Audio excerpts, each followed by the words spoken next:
Mini Waffle Maker recipe. Looking for a delicious and easy-to-make mini waffle recipe? Look no further than this one. Made with just a few simple ingredients, it is sure to become a family favorite. What you'll need: 1 cup all-purpose flour, 1 teaspoon baking powder, 1/4 teaspoon salt, 1 cup milk, 2 tablespoons vegetable oil, 1 egg. Instructions: 1. Preheat your mini waffle maker according to the manufacturer's instructions. 2. In a large bowl, whisk together the flour, baking powder, and salt.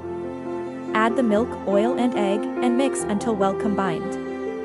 3. Pour the batter into the prepared waffle maker and cook for about 5 minutes, or until golden brown. Serve warm, with your favorite toppings.